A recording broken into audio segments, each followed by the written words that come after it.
Are you sinking? Help me, I'm sinking. You're drowning. We have a quiet moment while the child is asleep. Yes. So we thought we would take a look at some of your comments and, I don't know, sort of talk about them a little bit. Yeah. Okay.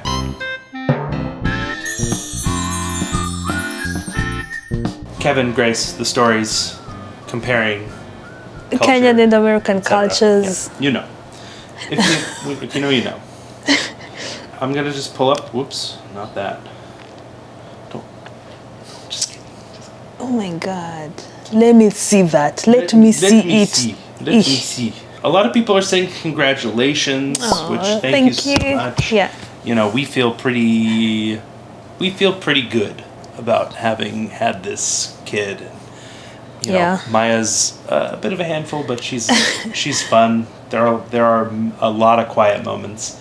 I think there are people who will tell you that babies are just a lot of noise and work, and they always cry and blah blah blah.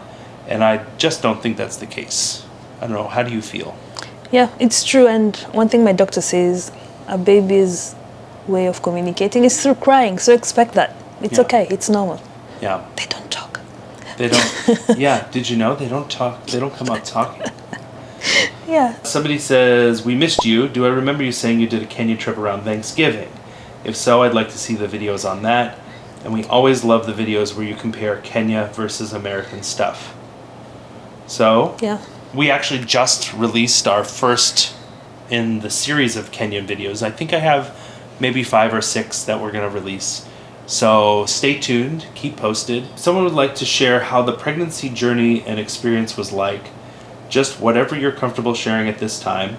Also, things you wish you knew earlier in regards to preparation, both for the pregnancy experience and baby preparation, and anything else you'd like to share. I feel like that's a whole other video. Yes.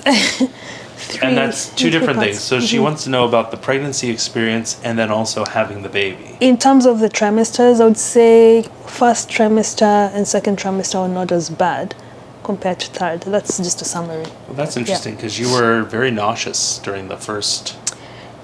It wasn't as bad as the post.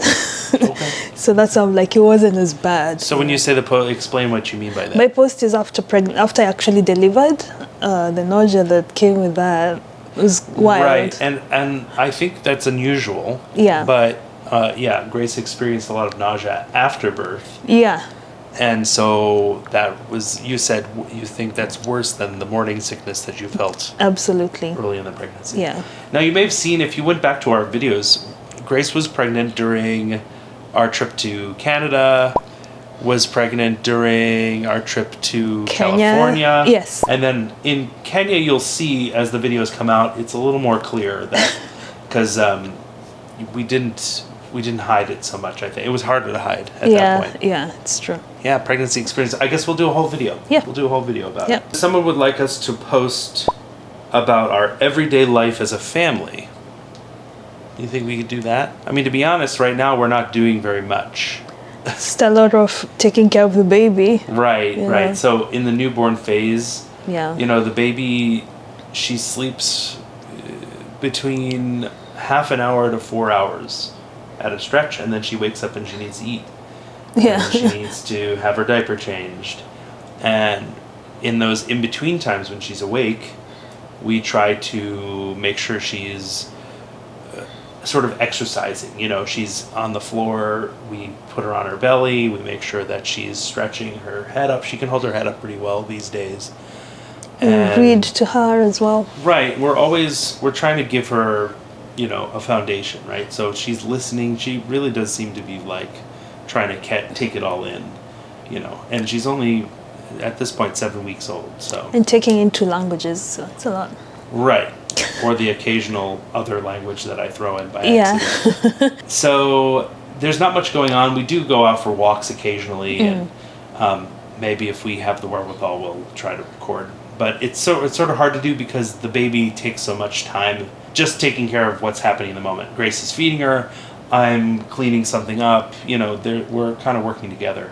Now, I think that's an aspect, actually, that may be interesting because the way you and I are parenting, co-parenting, as they say, that may be different than maybe a lot of Kenyans are used to. Absolutely. talking to some of the Kenyans, I heard one Kenyan say that the partner, the child's father, had never changed a diaper before.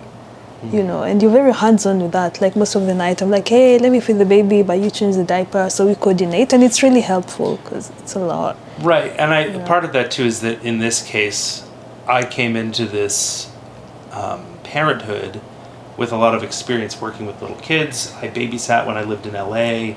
I took care of my young cousins occasionally. Like, I had a lot of experience working with babies, changing diapers. All of that stuff is very normal to me. But Grace, not so much. So it was a bit of a learning curve for you. Yeah, like I always say, our child's diapers are the first ones I ever changed in my life. So. And now you're a pro. Look at you. Yeah. Anyway, we'll as we get more comfortable, as the baby is a little less high maintenance, we'll start to probably make some videos about going out and about. What's it like? I'm sure people are interested to know, like, what's it like raising a kid in New York City? You know, it's not the same as doing it in the country, and it's even not really the same as doing it in Nairobi, because that's, you know, New York City is really its own kind of beast in many ways. Yeah. So we'll do some. We'll do a vlog. You know, we'll do one of our vlogs. We'll just do it. Our friend Kevin Gikubu would like more Swahili challenges for Kevo. That's me, Kevo. More Swahili challenges. I'm first off, I'm very happy to say that I now officially have a Swahili name, don't I? Baba Maya. Yeah, he goes by Baba instead of the usual dad. Dad. I just think Baba's easier for a kid to say. Yeah. Baba. And I like that it's different. But I'm sure our kid will call me and you both whatever she ends up calling us, you know. Yeah. Like somehow in my family we gravitated towards calling my mother Ma. We just say Ma. Hey Ma. Is she the one who, like, did she keep referring to herself as Ma, or no? We used to call her Mom. Oh, Mommy, right, okay. Mom. But yeah, that turned into Ma at some point. I said, hey Ma. I don't know. It's cute. So that happens. Yeah. What kind of Swahili challenges do you think you could offer me? Because I'm still learning. My Swahili is still not great. I did, in one of the recent videos, I tried my hand at translating a bit. I did okay, but what I find with Swahili is that you need a lot of context to understand what's happening. If you just translate the words word for word, you'll be very confused. It's true. And maybe that's specifically how Kenyans use Swahili, but in any case, that's the trouble that I've run into with it. It's like, you need to know what's happening, what's being talked about. Yeah. So, what kind of challenges? Maybe more baby. I don't know, baby stuff. You're gonna give me directions on how to change a baby in Swahili? Oh my God. Yeah, sure. I'll think of things to give you. So yeah. But yeah, I like doing those episodes. You know. Yeah, that's so much fun. I think they're a lot of fun too. Yeah. I quite like them. Anyway, those are some of the comments that we received on our latest videos. If you have a comment, you can always drop that down below. Let us know what you're thinking about. Let us know what you want us to do on this channel, because we love to make things that you want to watch. Yeah. And of course, if you're not already subscribed, please do that. Like this video, share it with all your friends, and until next time, Kwaheri. Bye.